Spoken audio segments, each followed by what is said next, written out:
Hey everyone, how you doing? This is Amon Green, Gourmet Packers all-time leading rusher, and you're watching Packers Total Access Live, your daily source for Packer content. Go Pack, go!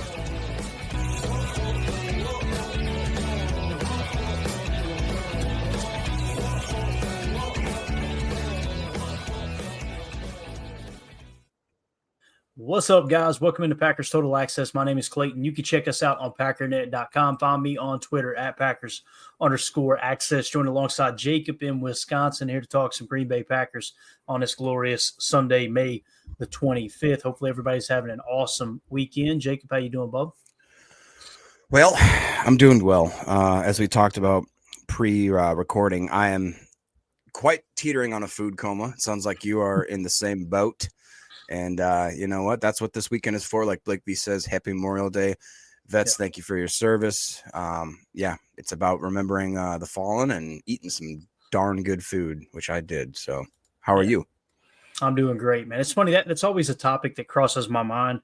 Like Memorial Day weekend is like, we say Happy Memorial Day, and it's this weird, somber, kind of sad time as well. You know what I mean? As a person who did not serve in the military, I always feel awkward. Like I don't know how to, and, like my brother told me, who was a veteran, and he would get frustrated when people say Happy Memorial Day to him and thank him for service. Like, you don't understand what Memorial Day is about. And he would lay it out for him. Right.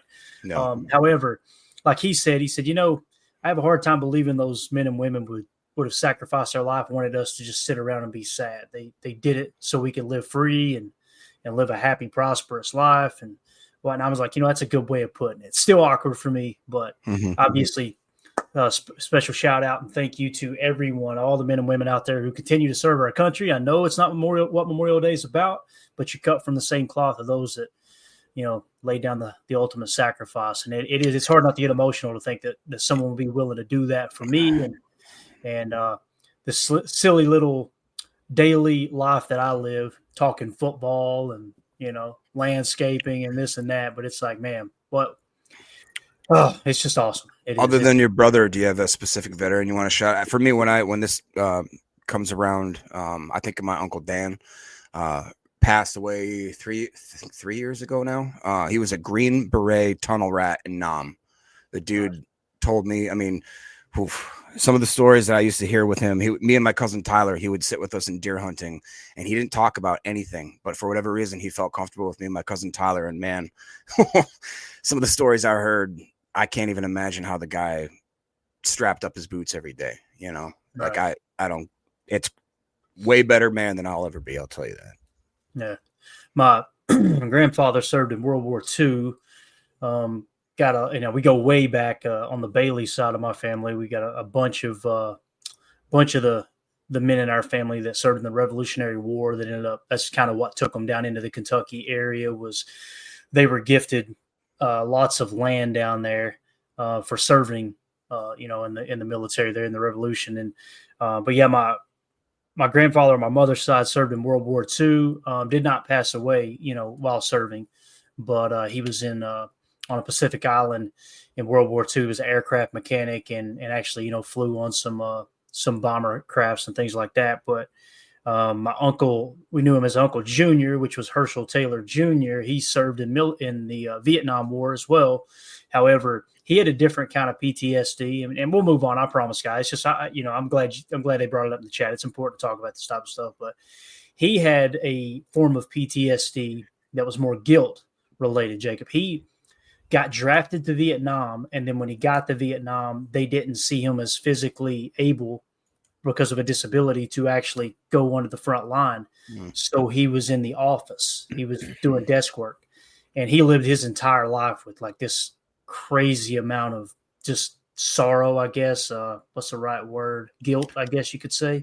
Yeah. That he knew so many men sacrificed their life out there, and here he was behind a desk. So that was interesting to see what he went through growing up. And then, of course, my brother serving in the Gulf War and all that. So anyway, there's never an easy way to transition from something like that because it's way more important than us talking football. But you guys are here to listen about football, and shout out to your family there too, Jacob, and everybody else who obviously served our awesome military. So you can be, and I want to be very clear on this too, you can be anti-war but pro-warrior, and that's kind of what I consider myself. Absolutely. So that makes sense. But all right, let's get into a little Packers talk, man. You had mentioned the other night about some fantasy talk, Jacob. And we're not talking about the Office fantasy talk either. We're talking about we're talking about fantasy football a little bit. We're going to spend just a few minutes on this. And listen, I understand there's a lot of people that don't play fantasy. I personally don't play fantasy football. That shocks me that you don't. To be honest, it really does. But I think it is cool. I get asked that all the time. Hey, man, you want to join our league? I'm like, it's not for me. But I think it's cool to kind of see how that realm kind of coincides with the X's and O's, the football aspect that I really dive into. And sometimes I think you can gain a lot of really valuable knowledge from that type of stuff. But anyway, go ahead, man. What did you have? Did anything come to mind in terms of, the upcoming fantasy football season? Yeah, and I mean, fantasy football to me, if you guys are OGs, me and that's actually how I got kind of my start with the podcast. We actually had a fantasy football podcast for a year. It was me, Tony, Paul, and Justin, which Justin still works with the podcast in certain ways. He gives Clayton a lot of good graphics here and there, and Justin is awesome. I love Justin. Very, very appreciative of that. So anyways, so fantasy football, and if you haven't played fantasy football, like Clayton said, it's a great way to enjoy the game a little more. I say, like, it makes watching, as a Packer fan, I absolutely am dialed in to you guys know, every single game, means a little bit more when you got a little money on the edge, or if you got something, just bragging rights over your buddies. So I enjoy it so much that if you guys have not indulged with it, reach out to Clayton or myself, and I'll kind of put you in the right direction. I believe Carly is going to do another fantasy football league this year. I don't want to put words in her mouth, but I think she enjoyed it last year. So she did a great job with that too, man. That was awesome. Yeah, that was fun to kind of watch from the sidelines. Yeah, dude, Blake B was there. He said the old fantasy podcasts were fun with Jacob and that one Vikings fan that's getting after it. That's bad luck, Paul. Paul was our resident Viking fan that we pooped all over. It was great. So anyways, let's get into it. The fantasy football tiers this year are a little bit interesting, especially if you're a Packers fan. And when you're in the fantasy football realm, if you're like me, you kind of get homer mentality and you want to draft your guys kind of thing. It makes, like I said, watching the games a little bit more enjoyable. The funny thing, though, about the Packers, especially for the last, number of years, is that they have no standout guy. The one thing I took away from this exercise here was that other than Josh Jacobs, which we'll just dive right into it, Josh Jacobs was our highest ranked fantasy football athlete that we have for the Packers. He's ranked 19th overall, and this is according to Fantasy Pros, which you guys, if you haven't seen Fantasy Pros, that's the website you want to go to. It breaks down very, very well.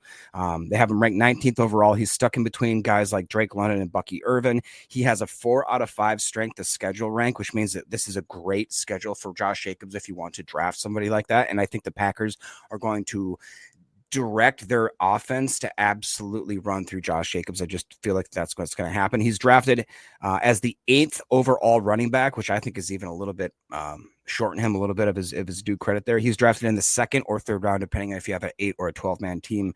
Jordan Love is interesting because he's in the tier 3 of quarterbacks. He's ranked number 15 of the quarterbacks. He's in between Fields and Dak Prescott, which, again, with fantasy football, take it with a grain of salt. That doesn't mean that he's that Dak Prescott and that specifically Justin Fields are the type of quarterback. That just means that Justin Fields runs a lot and he's going to get you more fantasy points than the typical, quarterback would. He's being drafted 102nd overall. That's somewhere between round 7 and 10. But the problem is with him is, according to the experts, they give him a 2 out of 5 ranking for strength of schedule, meaning they think he's going to have a real rough go at it this year. That's going to coincide with the wide receivers, which is why they absolutely fell down what's interesting, besides Jacobs and Jordan, the next ranked highest offensive player we have is Jayden Reed. He's 97th overall, but he's wide receiver 45, which is kind of crazy. Our number one quote unquote wide receiver is wide receiver 45. He's sandwiched in between Juwan Jennings and Caleb Williams, which is kind of interesting when you look at that as far as what they expect from their production. He also has a 2 of 5 strength of schedule ranking. What's really crazy though to me is that I told you Jordan Love was at 102 ranked overall. Guess who's number 103? Tucker Kraft, baby. Oh, let's go. Tuck Norris is coming in at 103. He is the overall 11th tight end, which, again, I don't think they're giving him enough love. He's sandwiched in between Jordan Love and Ricky Pearsall. He's a 2 out of 5 strength of schedule, which, again, means that they don't expect him, to have a great advantage or whatever, but I still think that's amazing. Golden, Mr. Matthew Golden is 130th overall. He's wide receiver 53. Granted, that's a tier 8. He's again scheduled the 2 out of 5 as far as strength of schedule. Dobbs is 150th overall. So this is where I was going to kind of make my point. If you want to have your Packers guys kind of pepper through your team, it's a great year to do it, because Romeo Dobbs, who I would argue is still our number one. I know we did that exercise the other day as far as what his stats come out to. I just feel like for whatever reason that the ball is going to go through Romeo in the first part of this season, just until maybe Savion or Golden or even, Reed kind of get their feet wet.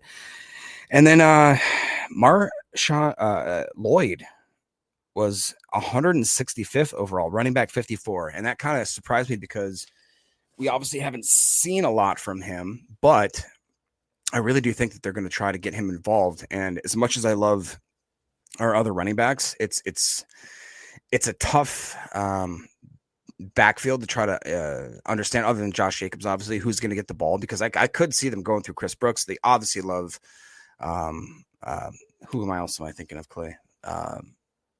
Running back 3. Running back wise, yeah, you got Emmanuel Wilson, right? Emmanuel Wilson, thank you.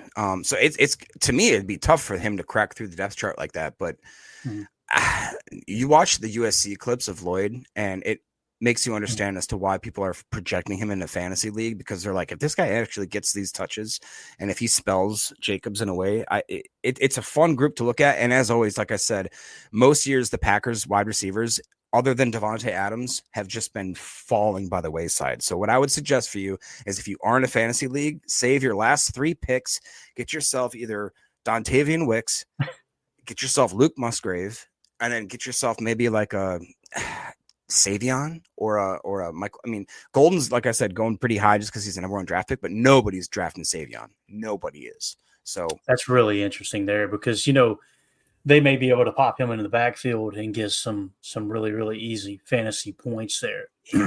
Obviously, Matt LaFleur and Adam Stenavich are not thinking about that at all. But it just feels like if you want to get Savion on the field, sooner rather than later, you could probably throw him into the backfield in that pony package and let him kind of eat up some carries that way, take a little bit of the load off of some of the running backs, and also create a little bit of a mismatch if you want to start him in the pony package and then cheat motion him out wide. So very interesting. And what you said about Romeo Dobbs, Jacob, it depends on what you mean by number 1 receiver.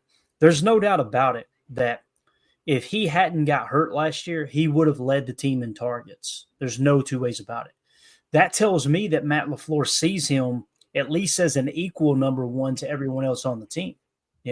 So if that's your definition of, hey, look, he's the number 1 receiver, meaning he's going to get the majority of the share of the targets, that was proven last year. There's no doubt about it. And when I look at a number 1 receiver, I think of who is the best receiver on the team, right? When someone says, is he a true number 1 receiver? That's when I go, okay, there's only a handful of true number 1 receivers in the league where coverages actually roll to those guys, and they're dictating what the defense does, type thing. So it just depends on how people look at that term, number 1 receiver, if that makes sense. So that's good stuff, though, man. I'm eager to see what Jordan does healthy now, because, would you say he was 15th amongst quarterbacks? Is that right? Yep, that's correct. I think that's a little low. I really do. I think once you get up to the 12 range, it's like, okay, now you're getting into where I feel like he truly is. 15, I think, is on the low side, and I think it can be as high as 6 or 7. Yeah, to be fair, that's because I think they, like most projections and ratings, they go off of what have you done for me lately. Jordan Love, obviously with the injuries, he did not run last year, and that's a big deal in fantasy football to have a quarterback that can get you a few more extra yards running. So a little extra value there this year than with him being healthy, right? Yep, 100%. Inside information there. So good stuff, man. So there's just a little snippet of fantasy football preview. Appreciate you looking all that stuff up, Jake. And again, it kind of shows you where the fantasy community is looking at the Packers and these specific players. And then also when you go to the Vegas lines, you can kind of look and see, all right, what does Vegas think? And I think both of those pieces of information is very valuable. Really, really good. Yeah, it is really crazy because Bo Nix, whatever, he's like quarterback 6. Which is, I just didn't expect that. And Baker Mayfield, he's throwing to absolute studs. Like he's got probably the best wide receiver room in the game right now. But it is interesting to see how they tier people. Yeah, definitely. All right, man. Well, speaking of tiers, let's shift gears and talk a little bit about team rankings. And I wanted to key in on scoring from last year. That sounds good to you guys. Basically, what I wanted to do here was take a look. I'm going to drop the chat down for just a second, guys. Appreciate y'all. Y'all are lighting it up in the chat. Thank y'all for hopping in here and being a part of the show. If you would hit like, hit subscribe, and feel free to share this this podcast with anybody that enjoys Packers talk. So, team rankings, we've talked running, and we're going to do an extensive deep dive into every aspect of the game. What I thought we would key in on tonight is let's just take a quick glance, quick refresher. Where did the Packers finish both on offense and defense in terms of team rankings, scoring-wise? And not just in points per play and points per game, but also how effective were they by quarter, first half, second half, and kind of give us a little bit better idea, okay, where did we struggle last year as a team? So let's go ahead and dive into it. You can find this article. It's already up along with the defensive one over in our Patreon community. If you want to join our Patreon group, it's the best way to support what we do here. $3 get you access to everything over there, and you can get early access to anything that we cover on the show. If it's in article form, we typically have it up over there as well as Chalk Talks, things like that. Just go to patreon.com/Packer Fan Total Access or scan the QR code in the upper right. There should be links in the video description as well. So, I said below are the Packers' offensive scoring rankings for the 24-25 season. Let's start with my favorite metric, which is offense points per play. Okay, the Packers finished 8th at a .432. So that's how many points do they score per offensive play ran. That shows you, to me, that's a true efficiency measurement in terms of how well a team is scoring as they're hitting pay dirt here. So that puts them 8th in the league. Jacob, we just talked about how the fantasy community is kind of seeing Jordan Love around the 15 spot. We talked about how the receivers led the league in drops last year. Yes. Right? All these things. Jordan Love struggling with the accuracy at times, him battling 3 injuries, all these things that come into play. Yet here we are sitting 8th in points per play at .432. Again, can we put some damn respect on Matt LaFleur's name? Yeah, and like you said, the caveats there, who knows where we would have ranked had Jordan not – what if Jordan had 2 injuries instead of that? Exactly. You know what I mean? Like what if this or that would have happened? I really do believe that we have not seen Jordan Love peak yet. I don't think we've seen the Packers offense peak yet. I think that we're kind of sitting here and we are very harsh on our own guys. And I understand that. That's what you have to do. We talk about all the time, see something, say something kind of thing.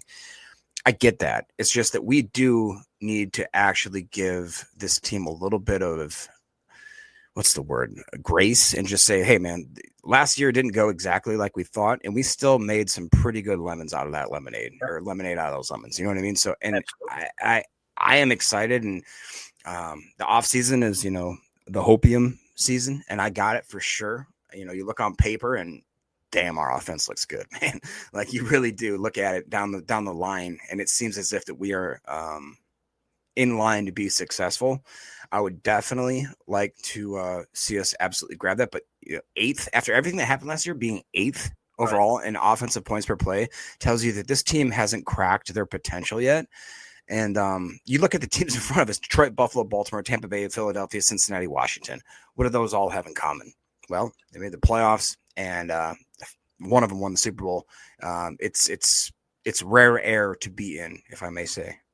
Yeah, I mean, you look at the quarterbacks too, right? With Detroit, obviously they got a solid running game, but you got Jared Goff. You got Josh Allen, MVP. He won the MVP this year, right? Yeah. So you've got Lamar Jackson, who's won an MVP before.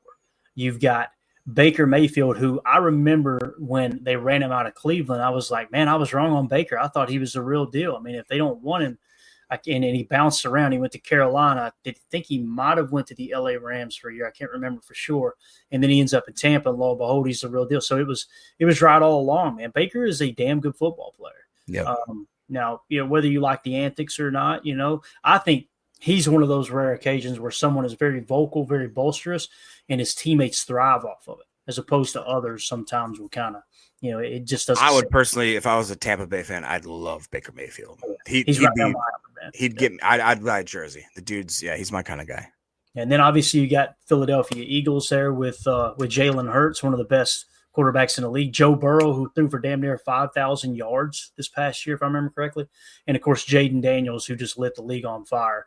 I'm sorry, man. There's not a Chicago Bear fan on the face of the planet that tells me they're glad they got Caleb Williams over Jaden Daniels. They can't. They can lie all they want, but they don't feel like that deep down inside. So, anyway, Green Bay finished in 8th. Denver, you talked about Bo Nix. They actually finished 9th in scoring last year, right behind Green Bay. Yeah. And that was with the rookie quarterback in Bo Nix. Of course, even though he's a rookie, he's like 26, 27 years old, right? And then, of course, the Vikings right behind that, and then the Chargers and the Arizona Cardinals. So points per game, we're not going to spend a whole lot of time here. I like points per play over points per game. I feel like that tells a little more of the story. However, the Packers finished in the same spot, and that is 8th in the league in points per game. They have 26.1 points per game. All right. Above them is pretty much the same teams, it looks like, just a little bit shuffled a little bit of direction. Let's just start from the top here. Detroit first in both, Buffalo second in both, Baltimore third in both, Tampa Bay fourth in both, Philadelphia fifth in both. So the top 5 stayed the same. The 6th and the 7th shuffled around. 6th in points per play was Cincinnati. It was Washington in points per game, and then Cincinnati 7th in points per game. And with Washington, Cincinnati was 6th in points per game. And then, of course, you got Green Bay coming in there in the 8th spot. So that's how the points per game shakes out. Now, moving on to red zone efficiency, and this is just touchdowns only, guys. Okay, this isn't just overall points, because once you get in the red zone, you should be able to kick a field goal, right, if you're inside the 20. So here is the red zone. I know you laugh, Jacob, because we've been there, right? We have been there. Offense, NFL team, red zone scoring percentage. This is touchdowns only. I remember in the past where we kind of struggled a little bit in the red zone. And here now you've got the team as a top 10. They sit in the 10 spot, tied for 10th with Philadelphia at 58.33%. So if you go down the line here, it's Baltimore 1, Buffalo 2, Detroit 3, Tampa Bay 4, Cincinnati 5, Washington 6, Chicago 7th in red zone. So they actually performed pretty well again in the red zone last year. And then Carolina Panthers in the 8th spot, Denver Broncos 9, and Green Bay and Philadelphia rounding out the top 10. So I'm pretty pleased with that. I just can't help but think of how many times we ran jet sweeps down there inside the 20. And it's like, man, if we'd have just kind of kept it between the tackles and kept pounding the rock, you feel like you have a little bit better chance of scoring. I remember a couple of times at least last year where it's like, well, we just need a yard to move the sticks. Why are we running? Why are we going lateral?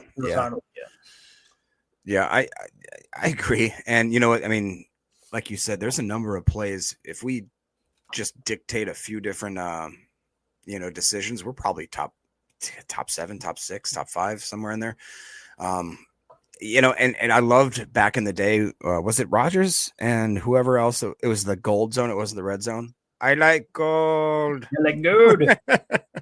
I almost kind of want to bring that back in a way of like, certain things like that emphasis is, hey, we're a type of team that when we're in the 20, we are going to score. And if we don't, we are very disappointed. Like I want it to be as if it's automatic. And if not, like I want that floor to be, we at least get 3. If we don't, like we're absolute failures, like failure. And I want that to be, there you go. Everyone's favorite OC, Mr. Hackett's cold zone. I want that to bring back the standard. I think so. Right. I mean, and a lot of people get him crap because, he went over to wherever. Did he go to the Bears? Where did he go to? Jets, right? Jets. That's right. Yeah. And absolutely pooped the bed, but whatever. Certain people are good in certain situations, and then when you throw them out of water and let them, sink or swim, it's not the same dynamic. I like our coaching staff right now. I think that he'd fit it. Isn't he back? Is he back with the team though? Nathaniel Hackett. I don't believe he is. Not Hackett. Who else? Who am I thinking of that came back? We got Luke Getsy back. Getsy. That's who I was thinking of. Okay. Yeah, I'd like to see who Nathaniel Hackett's with. It may be the American football coach, offensive coordinator position, the Jaguars. I'd have to look it up. Go ahead, Jake. What were you going to say now? I think maybe he's with St. Kate's School for the Blind. I don't know. It is interesting, though, looking at the offensive NFL red zone scoring percentage, touchdowns only, because if you look at Chicago's at 7th. I mean, that kind of surprised me a little bit there. Carolina's at 8th. It's a different type of metric when you get into that red zone there. Hey, coaches in the chat love that. Anders Carlson would beg to differ, he said. Man, you ain't kidding. Oh, man. It's a name I don't want to hear ever again, man.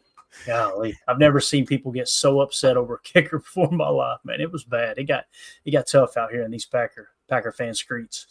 So, Yeah. all right, let's move on to the quarter by quarter scoring. Okay, I really like to dive into these once the season's over, the smoke is settled, because you could get an idea of, okay, where do we struggle? Because typically, if you do good in the first quarter, it means your coach is doing a good job game planning. If you struggle in the second quarter, you're maybe struggling to make an adjustment, right?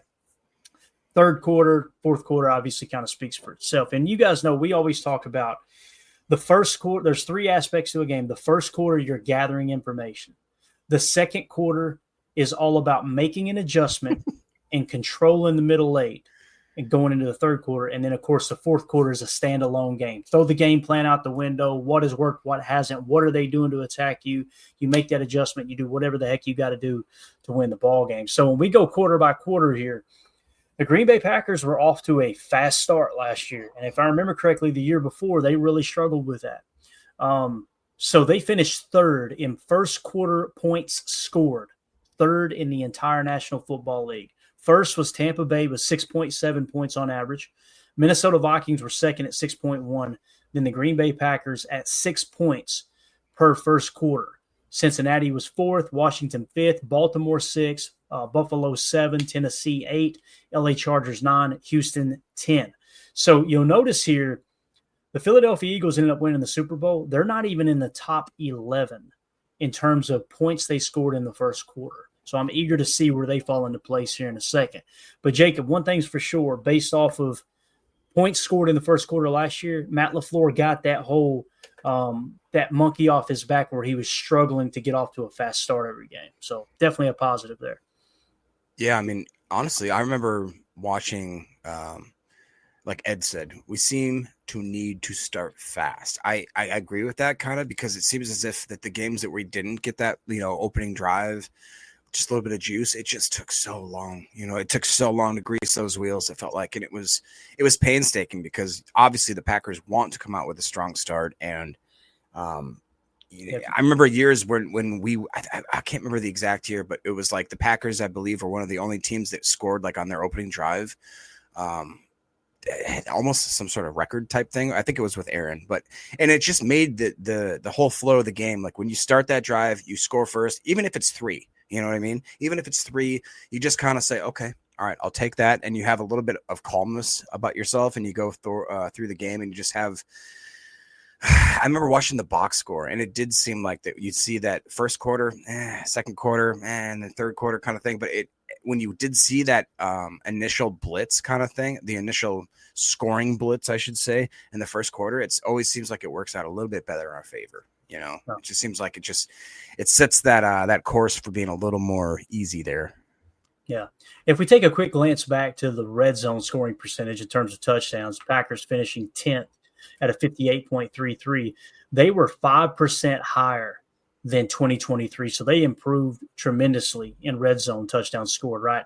Same thing here. If you look at first quarter, I imagine it would hold true. Yeah, look at this. So we scored 6 points per game in the first quarter this past year, being third best. In 2023, 4.6, which would drop us well out of the top 10, probably outside of the top 15, according to this list we got here that stops at 11. So Matt LaFleur definitely got better at starting fast last year. There's no two ways about it. Moving on to the second quarter is a different story, Jacob, as we finished last season, the 2024 season, 19th, actually tied for 18th, I apologize, with 6.9 points scored per second quarter. And you could see teams scored a lot more points in the second quarter than they did the first quarter across the league in general, right? But if you'll notice from the year before, we still improved. We went from 6 points scored in the second quarter on average in 2023 to 6.9 points scored in 2024. So you're seeing something happen.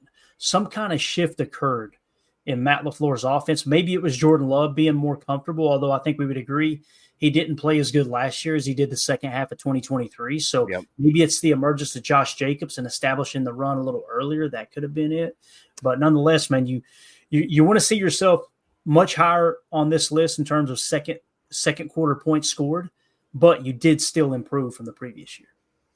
Yeah, totally. And I think it is kind of indicative of what we want. Like when I watch a Packer game, if we have a fast start, we always talk about how, when Matt LaFleur had to do the all gas, no brakes, because we got used to seeing we'd just come out to a strong start. All of a sudden we take the foot off the pedal and they let them creep back in. And all of a sudden it's a shootout when it should not have been. And I think this last year, like the records show here, that, we maybe had a good start here and there in the first quarter. The second quarter, it seems like we did increase it a little bit, but like you see here, the good teams, I mean, look at Detroit, almost, 2/3 more than the next person at number 2. It's like when you get that rhythm, you got to put them away, right? You get into that zone and you say, this is just, we're gonna put them down. It's not going to be a shootout. We're going to win this in the second quarter. So at the third and the fourth, then we start saying about, I wouldn't say sitting our starters or anything like that, but we're definitely coasting. Like we want to put you away in the first half. That's the type of football that I think Green Bay needs to get back to, where it's complete domination for 2, 3, 3.5 quarters, and then take the foot off the brake or the foot off the gas if that's what you need to do for whatever reason. But it's a interesting metric because again, you look around where you are. You're sandwiched in between Carolina and Pittsburgh. Is that where you want to be? No. You know what I mean? That to me that's not rare air. That's not good. Definitely. You see Detroit, they dominated in the second quarter last year, 13.1 points scored per second quarter. They jumped way up from that 8.2 the year before. So Baltimore, solid, Buffalo, solid, Washington, Atlanta, surprisingly, had played pretty well there in the second quarter. And again, it's important because you want to win that middle late.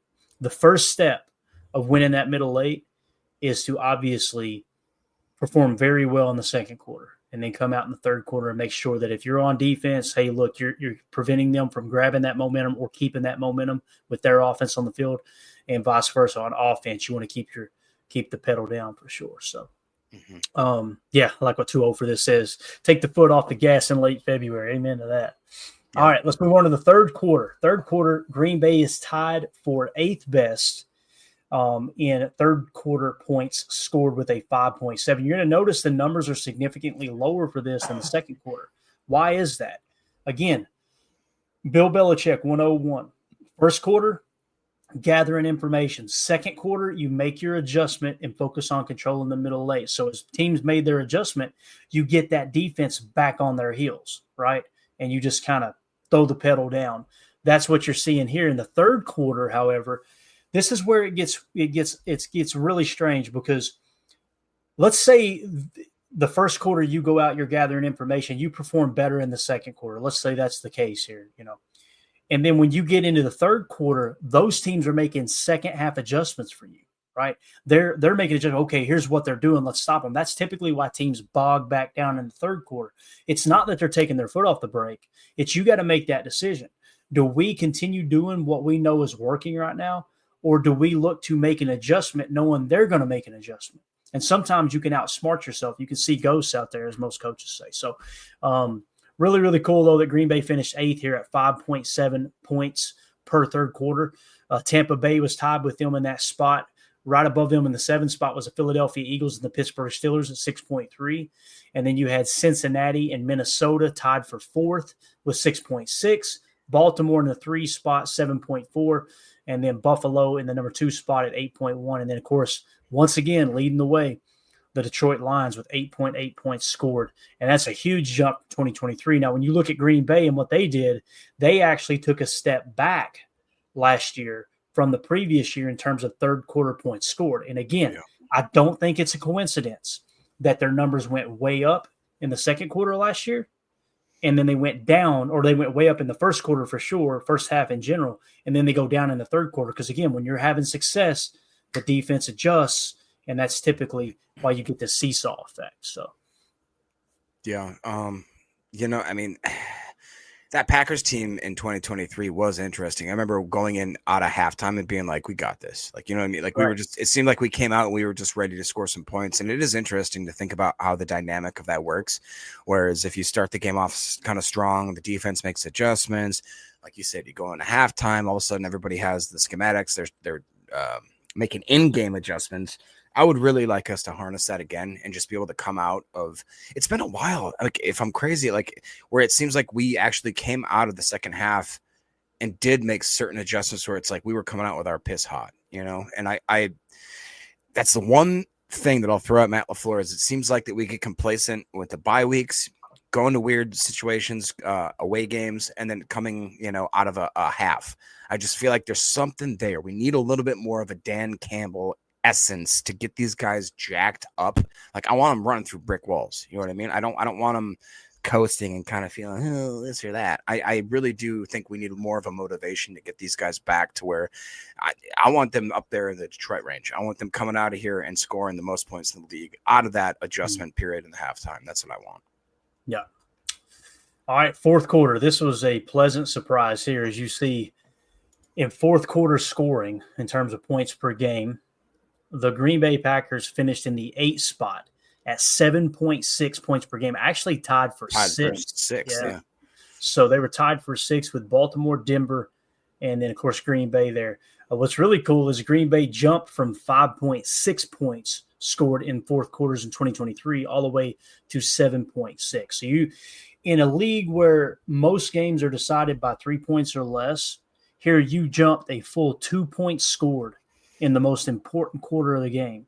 I think that's a really, really cool statistic. And we got a little screen grab of another specific statistic specifically for Jordan Love here in a second that I think you guys are going to be really, really surprised about in terms of fourth quarter play. But what do you think about that, Jacob? Obviously, the Super Bowl champions, they had the most points scored in the fourth quarter all year long. Makes sense, So, right? yeah. I will tell you this, just like we say at the Oval Office, it's not how you start, it's how you finish.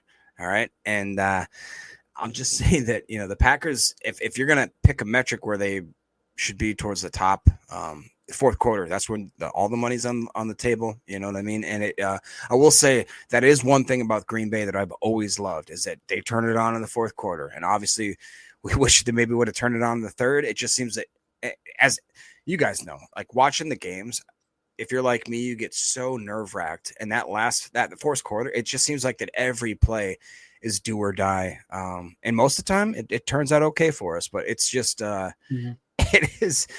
it's nice to know that team can turn it on when it matters. That fourth quarter, like I said, it's win or go home. You know what I mean? That's when the lights come on. That's when it's prime time. And it's always been a good. I usually do not get disappointed with at least the amount of effort that the Green Bay Packers put in with that fourth quarter. I'm just saying they usually come to play. I just wish we maybe had that a little more in the beginning of this games is what I'd say. Definitely. CJ in the chat says, steaks ready for the grill, crown roll on ice, and my glass and PTA on the TV. Life is good. That'll work. Love it, man. Love it. Sounds like a nice little Sunday evening here in May. All right, let's break it down into halves now, Jacob. We talked about by quarter. So this is what most coaches focus on right here because sometimes, like I said, you may not get the ball. You may not get like as many possessions as you want in the first or the first or second quarter, or the third quarter, the fourth quarter, but you're going to have your opportunity with the ball in hand for a whole half. That makes sense. So this, to me, I think coaches key in on more than the quarterly aspect. But nonetheless, offensive NFL team, first half points per game. The Packers finished 9th here, tied with the Chargers at 12.9 points scored in the first half. All right, going down the list, Detroit was 1 with 18 points scored. Baltimore was 2, Washington 3, Tampa 4, Buffalo 5, Philly 6, Atlanta 7, Cincinnati 8, and then, of course, the Chargers and the Packers tied there for the number 10 spot. Now, they jumped from 10.6 points scored in the first half in 2023 to their current 12.9 points scored in the first half, which is exactly what we talked about. You wanted to improve that aspect, getting started faster. They definitely did it more specifically in the first quarter, but it's nice to see them in the top 10 here, Jacob. I mean, if you fall into the, around the 15 mark, you probably don't win 11 games. You're probably winning 8 or 9 games last year. Yeah, I agree. And again, you look at it's interesting to see that Atlanta's up there. The Chargers, Houston, San Francisco.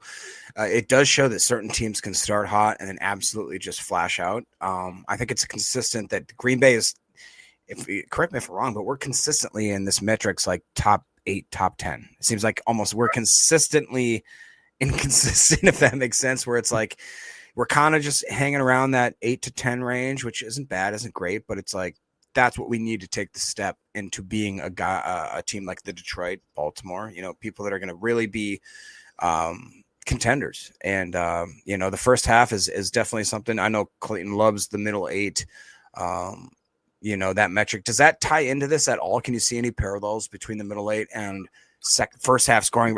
You'd probably break it down more from quarters, right? If you did it that way, but more so from quarters, and even the quarters can be a little bit misleading. That's why it's important to chart the middle 8. And if you guys don't know what we're talking about with middle 8, it's the last 4 minutes of the first half and the first 4 minutes of the second half. And teams use that you want to control the middle 8 because that truly controls the momentum of the game.